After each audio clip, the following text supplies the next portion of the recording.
নমস্কাৰ ডিজিটেল আসামলৈ আপোনালোক সকলোকে স্বাগতম জনাইছো সো আজিৰ ভিডিঅ'ত আমি আলোচনা কৰিম জেনেৰেল নলেজৰ বিশ্ব সংস্থাবিলাকৰ বিষয়ে বা ওয়াৰ্ল্ড অৰ্গানাইজেশনছ বিলাকৰ বিষয়ে হয় জেনেৰেল নলেজৰ সেকশনত আপোনালোকে ওয়াৰ্ল্ড অৰ্গানাইজেশনছ বুলি এটা টপিক পাব গতিকে ওয়াৰ্ল্ড অৰ্গানাইজেশনছ বা ইন্টাৰনেশ্যনেল অৰ্গানাইজেশনছ বিলাকৰ ওপৰত কেনে ধৰণৰ কোৱেশ্চনছ আহিব পাৰে সেই বিষয়ে আপোনালোকে বেসিক এটা আইডিয়া পাব এই ভিডিঅ'টিৰ জৰিয়তে যদি আপোনালোকে এতিয়াও আগৰ এই ভিডিঅ'সমূহ চোৱা নাই লিংক ডেসক্ৰিপচন বক্সত দিয়া আছে তাত গৈ আপোনালোকে আগৰ ভিডিঅ'সমূহ চাব পাৰিব নাইবা ওপৰত থকা আই বাটনত প্ৰেছ কৰি আপোনালোকে সেই ভিডিঅ'সমূহ চাব পাৰিব এতিয়া আৰম্ভ কৰিছো আজিৰ ভিডিঅ'টি সো আজিৰ কোৱেশ্চন সমূহ ইংলিছত লৈছো কাৰণ বহুজনে কমেন্ট কৰিছিলে যে ইংলিছত কোৱেশ্চনছ বোৰ দিলে বেছি ভাল হয় কাৰণ কিছুমান ইংলিশ মিডিয়ামৰ ষ্টুডেন্ট আছে সো কোৱেশ্চনছ বোৰ মই অসমীয়াটো কৈ দিম অসমীয়াত আহিলো আপোনালোকে পাৰিব সো প্ৰথম প্ৰশ্নটো হৈছে which of the following countries is not a member of SAARC so তলত উল্লেখ কৰা কোনখন দেশ SAARCৰ মেম্বাৰ নহয় অপচনত আছে নেপাল বাংলাদেশ আফগানিস্তান আৰু म्यांमार সো ইয়াৰ উত্তৰ হ'ব option number D Myanmar so আপোনালোকে মনত ৰাখিব SAARCৰ মেম্বাৰ হৈছে আফগানিস্তান বাংলাদেশ ভুটান ইন্ডিয়া মালদ্বীপছ নেপাল পাকিস্তান আৰু শ্ৰীলংকা গতিকে म्यांमार ইয়াৰ ভিতৰত নপৰে ইয়াৰ মেম্বাৰ নহয় অপচন নম্বৰ ডি হ'ব ইয়াৰ শুদ্ধ উত্তৰ সো এতিয়া আহিছো কোৱেশ্চন নম্বৰ 2 লৈকে which of the following is the headquarters of World Trade Organization সমুগে WTO সো WTO ৰ হেডকোৱাৰ্টাৰ কি নিউয়ৰ্ক জেনেভা মাদ্ৰিদ আৰু পেৰিছ সো ইয়াৰ উত্তৰ হ'ব option number B Geneva Switzerland so সুইজাৰল্যান্ডৰ জেনেভা হৈছে WTO বা World Trade Organizationৰ হেডকোৱাৰ্টাৰ ইয়াতে আহিছো কোৱেশ্চন নম্বৰ 3 লৈকে The headquarters of International Atomic Energy Agency is located in. So International Atomic Energy Agency headquarter ক'ত অৱস্থিত ভিয়েনা লণ্ডন জেনেভা নে ওয়াশিংটন সো ইয়াৰ উত্তৰ হ'ব অপচন নম্বৰ এ ভিয়েনা অষ্ট্ৰিয়া গতিকে অষ্ট্ৰিয়াৰ ভিয়েনাত আছে ইন্টাৰনেশ্যনেল এটমিক এনাৰ্জি এজেন্সিৰ হেডকোৱাৰ্টাৰ ইয়াতে আহিছো কোৱেশ্চন নম্বৰ 4 লৈকে First Indian to make a speech in Hindi before the UN General Assembly is.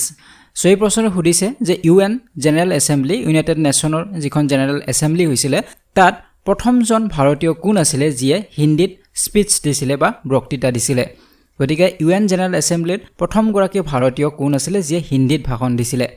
Morarji Desai AB Vajpayee Lal Bahadur Shastri আৰু লাল কৃষ্ণ আদৱানী সো উত্তৰ হ'ব option number B AB Vajpayee Atal Bihari Vajpayee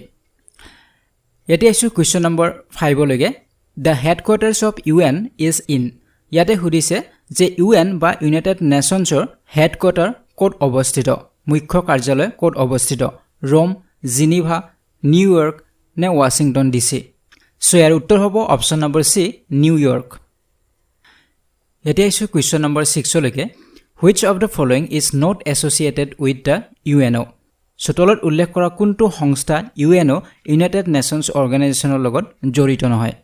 ILO, WHO, ASEAN আৰু all of the above. So ইয়াৰ উত্তৰটো হৈছে option number C ASEAN. Association of Southeast Asian Nations UNO লগত জড়িত নহয় এতিয়া আছে কোৱেশ্চন নম্বৰ 7 লৈকে G15 is a group of ইয়াত সুধিছে যে G15 মানে গ্ৰুপ অফ 15 কান্ট্ৰিজ 15খন দেশৰ এটা গ্ৰুপ আছে এই গ্ৰুপটোক G15 বুলি জনা যায় গতিকে এই গ্ৰুপটো কিহৰ ওপৰত বেছ কৰি বনোৱা হৈছে developing countries non aligned countries developed countries and companies so ইয়াৰ উত্তৰটো হ'ব option number A developing countries গতিকে G15 হৈছে ডেভেলপিং কান্ট্ৰিৰ এটা গ্ৰুপ ডেভেলপিং কান্ট্ৰিবিলাকে এই গ্ৰুপত অন্তৰ্ভুক্ত হৈ আছে সেইবাবে ভাৰতবৰ্ষ G15 কান্ট্ৰিজৰ ভিতৰতে পৰে এতিয়া আছে কোৱেশ্চন নম্বৰ 8 লৈকে Besides UK, USA, Germany and Japan, the G7 countries includes. So G7 countryৰ ভিতৰত তলত উল্লেখ কৰা কোনবিলাক কান্ট্ৰি বা কোনবিলাক দেশ পৰিব ইয়াতে উল্লেখ কৰিছে যে G7 মানে গ্ৰুপ অফ 7 সাতখন কান্ট্ৰি আছে ইয়াতে মেম্বাৰ হয় সাতখন কান্ট্ৰি তাৰে ভিতৰত UK আছে USA আছে জাৰ্মানী আছে আৰু জাপান আছে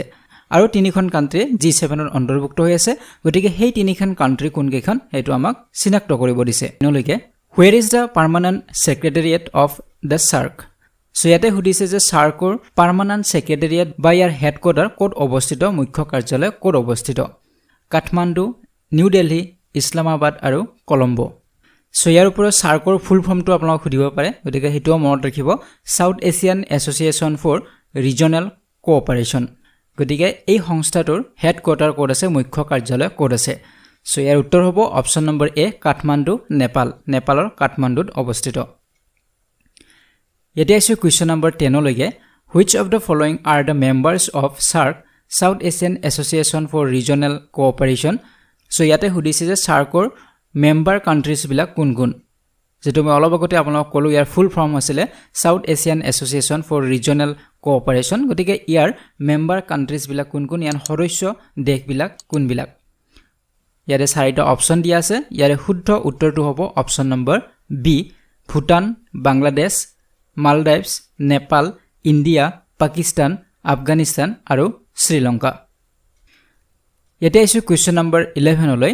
The headquarters of World Intellectual Property Organization চমুকৈ WIPO is located in so ইয়াতে সুধিছে যে WIPOৰ মুখ্য কাৰ্যালয় ক'ত অৱস্থিত Paris Madrid New York or Geneva so উত্তৰ হৈছে option number D Geneva Switzerland so সুইজাৰলেণ্ডৰ জিনিভাত অৱস্থিত WIPOৰ মুখ্য কাৰ্যালয়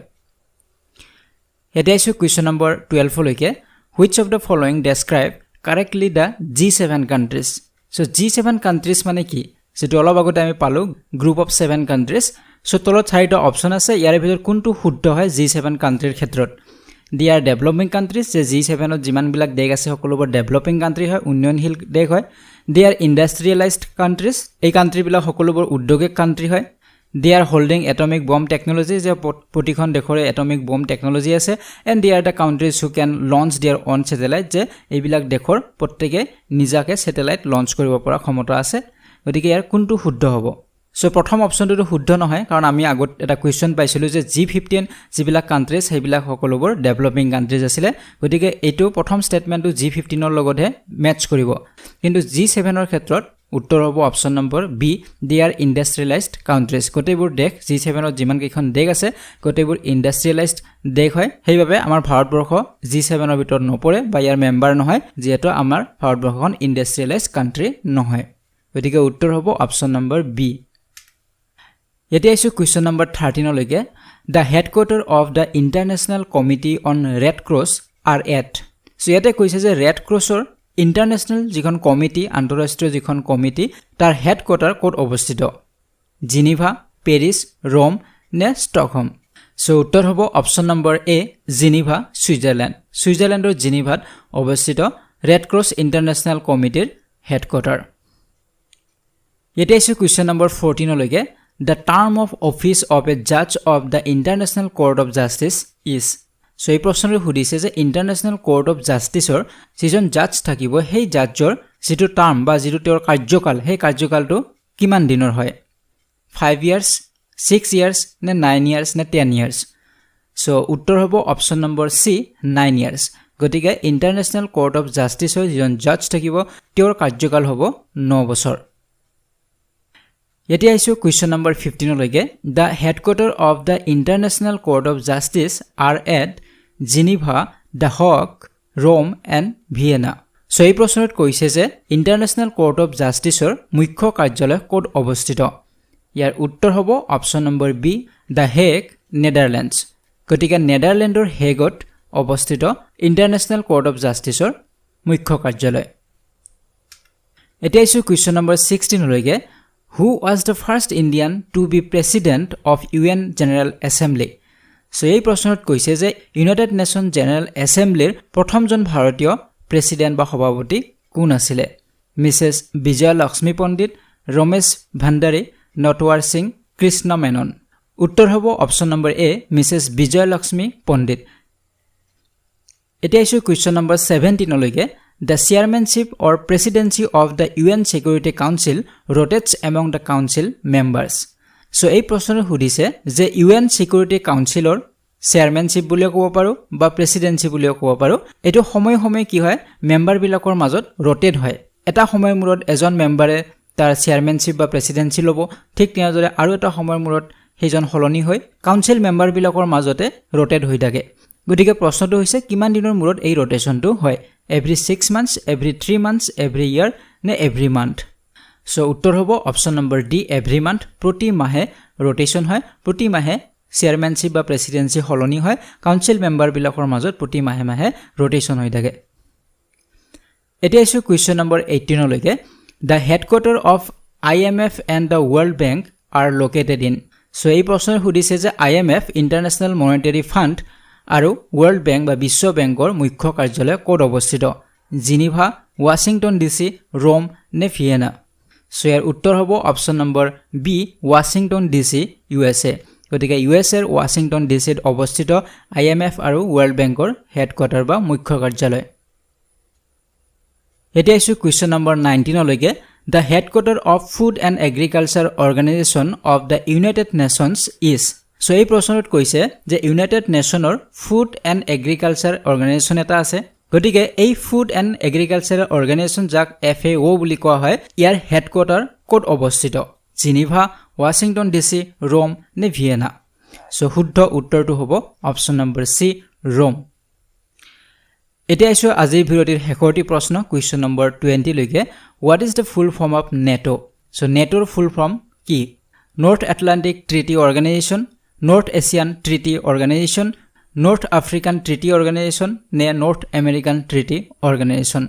সো উত্তৰ হৈছে option number A north Atlantic treaty organisation যাক চমুকে নেটো বুলি কোৱা হয় সো ফ্ৰেন্ডস আজিৰ ভিডিঅ'ত আমি এই 20টা প্ৰশ্ন আলোচনা কৰিলো ওয়াৰ্ল্ড অৰ্গেনাইজেশ্যনছ বা বিশ্ব সংস্থাবিলাকৰ ওপৰত সো এনে ধৰণৰ প্ৰশ্নবিলাক আপোনালোকে চাব লাগিব এই সেকশনটোৰ পৰা এনে ধৰণৰ কোৱেশ্চনছ বিলাক আহিব ইয়াৰ উপৰি আৰু বহুতো কোৱেশ্চন আছে এই সেকশনটোৰ ওপৰত গতিকে হেইবিলাক আপোনালোকে প্ৰিপাৰেচন কৰিব সো আজিৰ ভিডিঅ'টি ইমানেই আছিল যদি ভিডিঅ'টি ভাল লাগিছে লাইক আৰু শেয়াৰ কৰক যদি প্ৰথমবাৰ চেনেলটো ভিজিট কৰিছে তেনেহলে চেনেলটো সাবস্ক্ৰাইব কৰক আৰু কাষৰে থকা বেল আইকনটো প্ৰেছ কৰিবলৈ একেবাৰে নপৰিব আজিলৈ বিদায় লৈছো ধন্যবাদ